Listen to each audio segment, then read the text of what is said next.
Olá, eu sou o Guiton. E eu sou o Thiago. Esse aqui é o canal The Ócio. Hoje estamos de volta para falar de quê? De Invincible. E aí, terminaram de ver Invincible? Melhor série do ano, com certeza. Game of the Year na cabeça, cara. Head of the Year ou Game of the Year? Não importa, a gente vai descobrir isso aí depois da vinheta.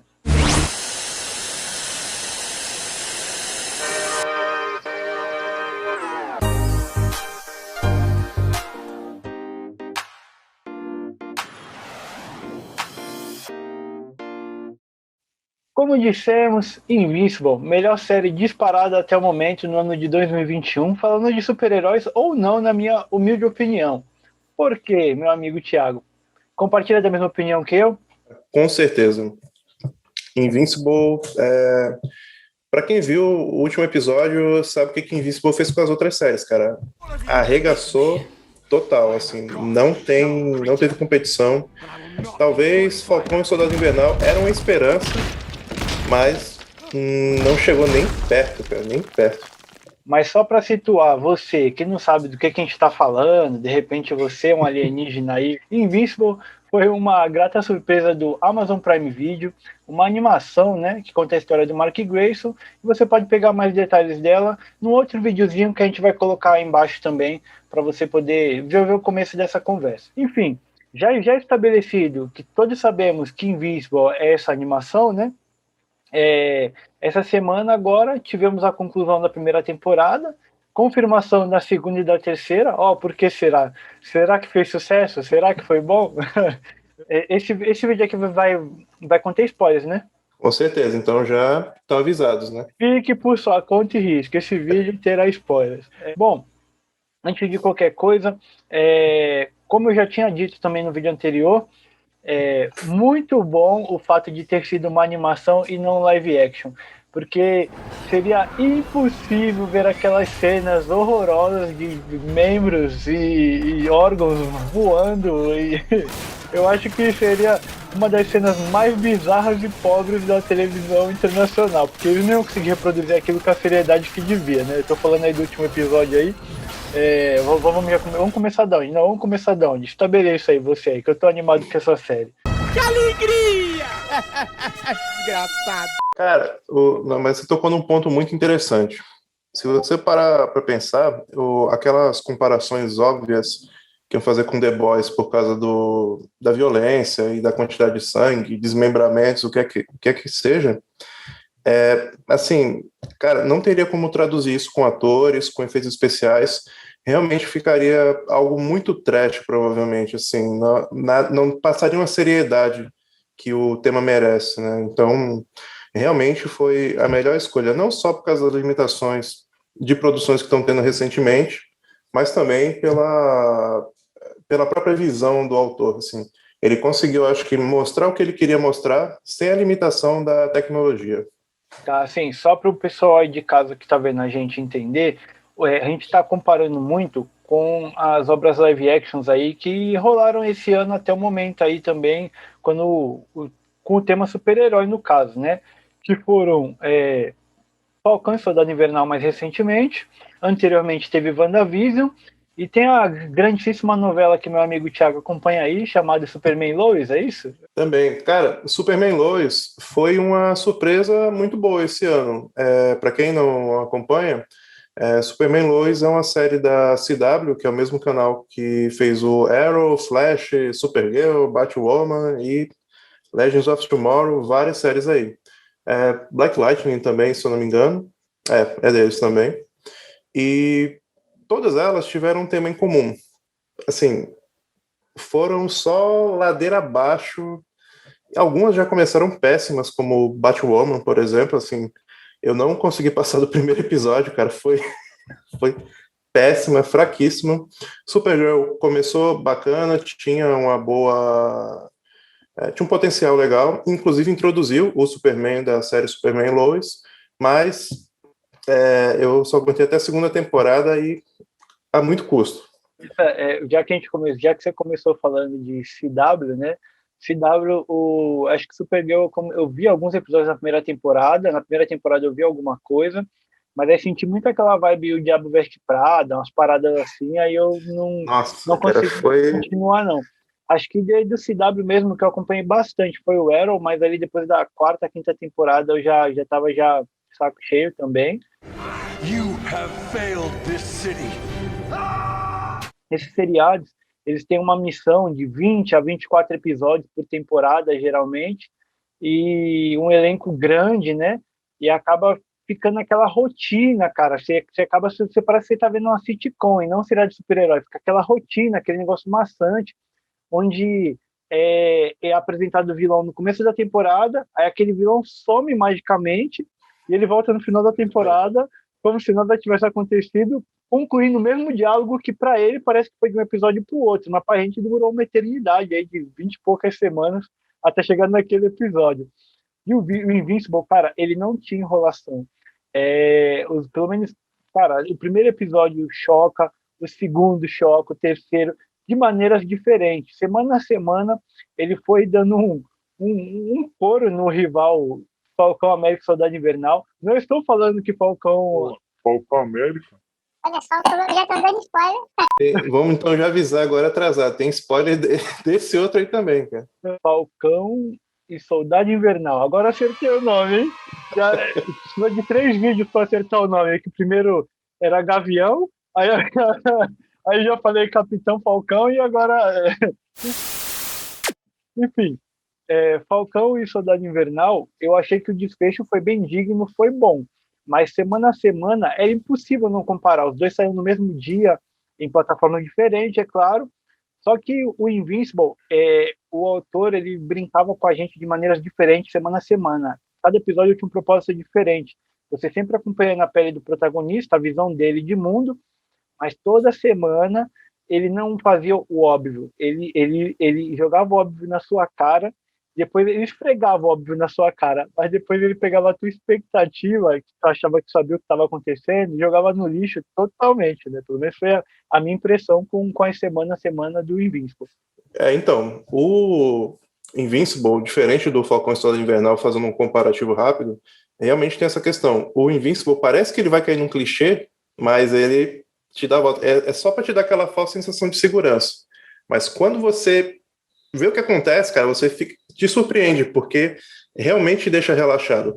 Falcão e Soldado Invernal não, cara, foi totalmente previsível e, assim, chato mesmo, chato.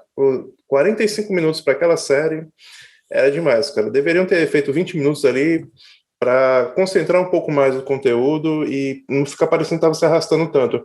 Invincible, ao contrário. Você, quando acaba os 40 minutos, você quer ver mais, cara. Pelo começo, a gente acha que o elenco também vai ser gigantesco, né, do Invincible. Apresenta pra gente uma Liga da Justiça que, infelizmente, não dura nem um episódio. Cara, esse é o fator, cara. Eles criaram... Hoje é chuva de spoiler mesmo. Desde o começo, eles apresentam muitos personagens, muito, e eles morrem episódio a episódio. Até que as coisas vão evoluindo, né? Como não posso deixar de falar disso, é um seriado que apesar de ser 18 anos, ele tem aquelas paradas de uma trama adolescente ali, porque o cara tá completando ali os anos de escola dele ali do colegial, então tem a parada do namorico ali na escola, tem o dilema, né, quando ele começa realmente a desenvolver os seus poderes, e ele sente saudade da vida dele de adolescente, que ele já cita várias vezes que quer abandonar essa vida, que é muito pesada, etc e tal. E ali você vai tendo que lidar semana a semana com a cabeça de um adolescente. Ele começa muito motivado, aí depois ele já se desmotiva, não quer tanto executar as tarefas de herói. Aí depois vem a fase do excesso de confiança, onde ele se determina o invencível, né? E quebra a cara, literalmente. O pai dele tentou avisar, né?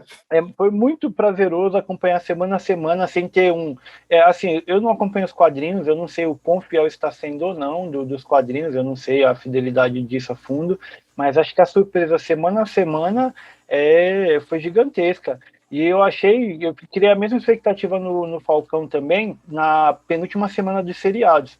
Eu achava que o penúltimo episódio, geralmente isso acontece em quase todos os seriados de super-heróis, o penúltimo episódio é muito melhor que o último. O último tem que fechar as pontas, né? Então, aí, geralmente é muito mais diálogo do que ação. Sendo que não, teve um penúltimo episódio estonteante, no caso do Invincible, e o último conseguiu ser muito melhor. Como isso é possível? Sim, cara, Invincible também, nisso aí ele também quebrou a regra da série de super-heróis. Ele realmente, assim, o último episódio foi pra fechar a temporada com chave de ouro, assim. Sensacional mesmo. Não, ali, sinceridade. Eu, quando eu vejo os seriados em live action, eu sempre fico com aquela sensação, putz, eu acho que deveria ter tido um pouquinho mais de ação, um pouquinho menos de diálogo, esses diálogos estão menos rasos. No Invincible, eu olhei pra minha esposa, que eu estava vendo com ela, né? Falei, meu, tem que ter mais diálogo, cara. Não aguento mais ver essa surra de pai e filho. Manda ele parar de bater no moleque. Cara, aquela cena da luta do Omni-Man contra o Invincible foi, cara, foi brutal. Assim, Não, além de ter sido brutal com a gente, porque foi muito longa, em si, cara, o conteúdo da luta foi foda, foi pesado mesmo. Mas funciona no Invincible, diferente de algum outro seriado em que as cenas de luta podem parecer que ficaram muito longas. não, eu estou Novamente, falando Falcão sobre e Soldado isso, Invernal, a cena do Walker lutando contra os dois no galpão lá. Eu achei aquela cena bem, bem fraca e durou muito mais do que deveria. Já vou falar disso, mas assim, o que eu quis dizer foi brincando. É óbvio que eu achei maravilhosa a cena, né? Mesmo dando aquela ânsia, mano, ele vai parar, revida, faz alguma coisa, revida. Esse cara, ele não era invencível até ontem, hoje ele virou uma barata, cara. O que aconteceu que tá sendo pisoteado? Mas enfim, É, do galpão aí, do Walker aí, cara, pra mim, a pior cena, ela só serviu pra uma coisa pra mim, pra mostrar que o Falcão tava incompleto. O Falcão não tinha ele voava, legal, muito bom. Esse pra mim era o principal poder dele, mesmo ele não tendo poder, era o fato sim. dele voar. Mas ele era um super-herói incompleto porque para atacar os oponentes ele tinha que pousar para atacar. E ele trocar soco com a outra pessoa, que mesmo assim naquele momento ainda não tinha superpoderes, se a gente está falando disso, né? É muito, como é que eu posso dizer? É muita impotência para um cara que se diz ser um herói. Tipo, ele tá se pondo no nível do vilão. Quando é muito melhor quando a gente, por exemplo, vê outros casos, até mesmo o Batman, que é uma pessoa que no caso não tem poderes, mas ele sempre tenta atacar em vantagem, né? Ele nunca vai sair da vantagem dele, que era o céu, no caso do Falcão, para ir para o terra e atacar o oponente. Não fazia sentido. Agora com escudo, talvez Exatamente. isso mude. Com o escudo talvez isso mude. Então, por isso, para mim, eu achei uma grande evolução no caso do Falcão. Mas naquele momento, ridículo, ele pousando, ele dando aquele chute giratório com o jetpack ligado, sabe, dando uns pulinhos ali. Nossa, muito estranho, muito estranho. Outra coisa também é que, assim, beleza, é fantasia, cara, mas as leis da física daquele jetpack dele ali estão tão ridículas, né? Vamos combinar, né? Pelo amor de Deus, cara. Cara, se a gente for entrar nisso aí, eu acho que dá um episódio só sobre isso, nesse feriado. Porque depois do quinto ou sexto episódio também inventaram que ele deveria colocar movimentos de capoeira ou algo do tipo para lançar o escudo ali. Não sei se você reparou ali. Antes naquela cena de treinamento, a lá filme dos anos, sei lá, 80, lá, dos filmes de luta, lá, Montagem do rock da aí. vida, Aí ele começou, em vez de ele simplesmente atacar o escudo, ele dava um giro, um pulo ali, fazia uma ginga, depois atacava o escudo, mas vamos deixar isso aqui anotado para um possível episódio futuro. Vamos tentar focar Cara, no Invincible hoje. assim, a gente pode até tentar inventar uma desculpa para ele aí, que o cara, se ele der aquela pirueta, ele consegue jogar com mais força, ou ele vai conseguir catar o negócio no ar por algum motivo qualquer.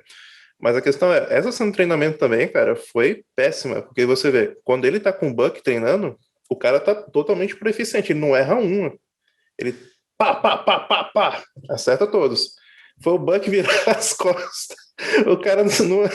Pô, cara, o cara não acertava uma, cara.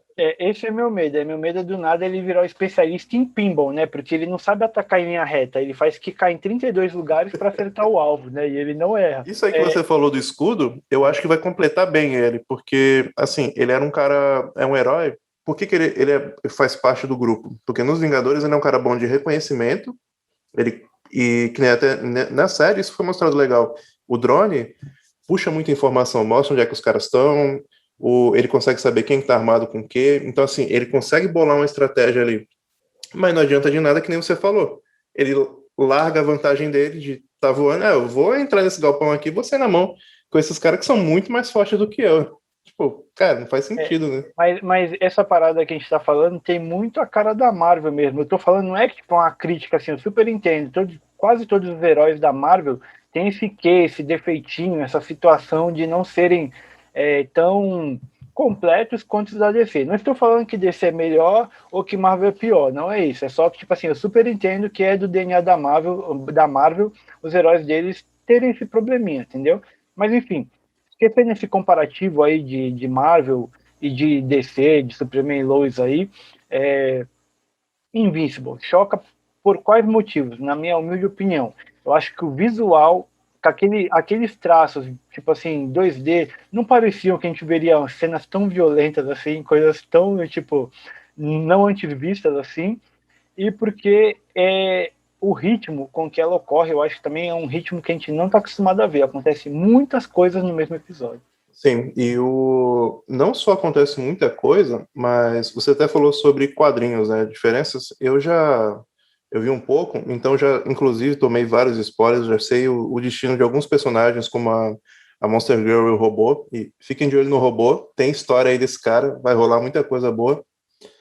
E o que acontece? Quando você tem personagens em excesso, que nem é mostrado no começo, como você comentou, os Guardiões do Globo lá, que é a Liga da Justiça Falsificada, o cara se deu o trabalho de criar uma história para cada um. Você vê a história deles quando eles são convocados, que assim, cada um tem o seu próprio lance e nunca mais volta naquilo, porque eles morrem ali de cara.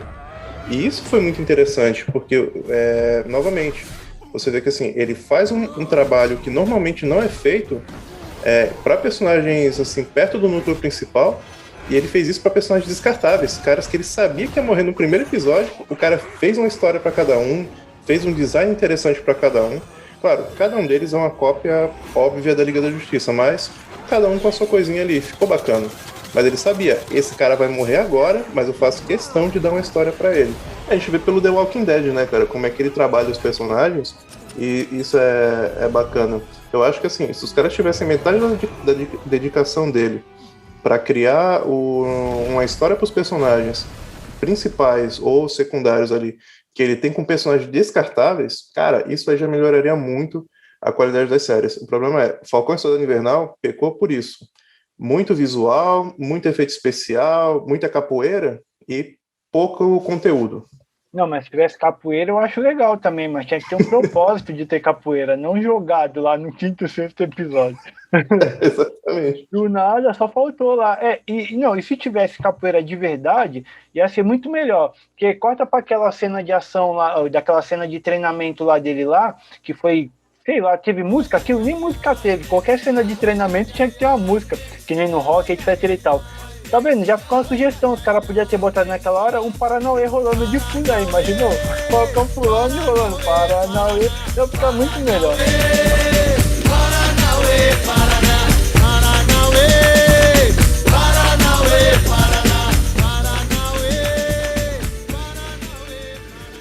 Então, até agora a gente só bateu em cachorro morto para falar que Invincible é melhor, né? Vamos falar do real concorrente, possível concorrente, que foi WandaVision. WandaVision foi um ótimo seriado, acho que aí não tem muita contestação, né? Porém, você acha que foi a altura, Thiago, por causa daquele final meio... Então, cara, WandaVision, gostei, recomendo demais, assim, vale a pena assistir. O final foi um problema, na minha opinião, porque caiu no mesmo clichê que quase todo filme da Marvel cai, nesse caso é um seriado, mas é o mesmo problema. Você chega no final e você tem uma luta que é meio insignificante, que poderia ter sido resolvido de outra forma, como foi até interessante, o Visão versus Visão, eles resolveram a luta de uma forma interessante e que faz sentido para o personagem. A Wanda e a bruxa lá, que eu esqueci o nome, Agatha Harkness, né? É a Agatha Harkness. Assim, a gente estava esperando o Mephisto, que não apareceu, mas por mim tudo bem. Não precisa introduzir um personagem tão grande assim, no nível Thanos da vida aí, numa série dessa. Você poderia dar umas pontadas aí, mas não precisava. Mas o problema é aquele mesmo final de todo o bagulho. Precisava sim. Não necessariamente, assim, dá para deixar um pouco mais para frente, mas eu acho que deveria ter dado uma pontadinha, mas nem sei se eles vão querer usar esse cara ou não, provavelmente não, mas é aquela. Tinha que ter mostrado pelo menos a ponta da cauda do Tinhoso ali, tinha que ter mostrado alguma coisa, assim, um easter egg, entendeu? Só isso. Mas no final das contas, cai no mesmo clichê de sempre. Um vilão que tem os poderes similares ao herói e os dois fazem uma batalha de efeitos especiais lá. Cara, assim, começou muito bom, muito original, muito interessante e acabou mais do mesmo. Parecia, cara, comédia, assim, comédia de terceira categoria mesmo, cara. Negócio fraco demais. Aquele vilão também lá, o cara da agência lá, que da SWORD, que não levou a lugar nenhum, assim, decepcionante aquele final. Mas a série em si ainda vale a pena pela conexão que ela tem com a história geral, né? Então, aí já no caso do Invincible, comparando com o que foi falado de WandaVision, né? A gente tem uma briga, pelo menos aí no final aí para concluir a história aí, do Superman em seu auge de poder, que é o Omni-Man, vamos dizer assim, né? Contra o menino Superboy Invincible aí no caso aí. E, cara, é muito bom ver todos os esforços do governo em tentar parar como é que se fala? Como é que podemos colocar a palavra? Um inimigo global ali, que no caso se torna o Omni-Man ali, todos os recursos do governo destinados a destruir aquele indivíduo e são o quê? Destruídos em segundos, né, cara? Segundos. O satélite lá, pelo amor de Deus.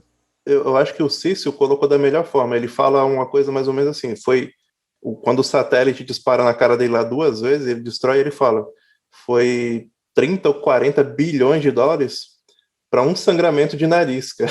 Assim, esse é o sangramento nasal mais caro da história da humanidade. Cara, eu acho que isso resume muito bem assim. E cara, quando ele fala pro Mark que o Império dos Viltrumitas tá querendo invadir a Terra e mandou ele lá para enfraquecer, estilo Dragon Ball, né? O Goku era essa mesma história aí. Vai pro planeta, enfraquece o planeta para depois ser invadido. E você pensa, se esse cara sozinho, que é só um soldado ali, tipo, de linha de frente deles, já é foda desse jeito e sozinho consegue enfraquecer o planeta, imagina o império desses caras, mano. Isso que a gente fica pensando. Mas, enfim, basicamente estamos falando que Invincible é melhor do que o resto porque ele tem referências melhores. É muito melhor ter referência no Superman e no Dragon Ball, então. Dragon Ball e DC é muito melhor que Marvel. É com esse desfecho que a gente termina o vídeo? Cara, assim, infelizmente eu queria ter algo melhor para comparar com Invincible. Quem sabe a série do Loki aí possa dar alguma coisa, mas eu acho que a pegada vai ser muito diferente, cara. O que me vem na cabeça quando eu vi o trailer do Loki foi MIB Homens de Preto. Isso e uma parada que deve explorar muito mais os multiversos aí do MCU, né? Sim, e outra coisa, né? Isso aí já... Eu não sei como é que eles vão aplicar esse negócio do multiverso, mas o que dá a entender é que aquele negócio que a anciã explica lá no filme dos Vingadores sobre como a linha do tempo se separa, aquilo ali é balela, cara. Assim, ou ela tinha um entendimento muito baixo daquilo, ou ela estava mentindo, porque dá a entender que todas essas linhas do tempo estão existindo paralelamente e não tem correção, não. Quando você cria alguma coisa, tá tendo várias outras acontecendo ali, inclusive o que o Loki acontece, né? Então, mas aí talvez sejam eles brincando com a gente pelo seguinte fato, né? Ela, apesar de ser uma anciã, ela está num corpo de um humano, correto? E o Loki, teoricamente, ele é um deus, ele tem uma visão diferenciada. Ou um semideus. Então, a compreensão humana deixa ela entender até aquela parte. Talvez o Loki tenha uma compreensão totalmente diferente. Mas não sei, teorias. Discutiremos ela em mais vídeos aí. Por hoje vamos ficando por aqui. Não esqueça de deixar seu like, se inscrever no canal e, é claro, dar aquele comentário positivo ou negativo que ajuda muito o nosso trabalho.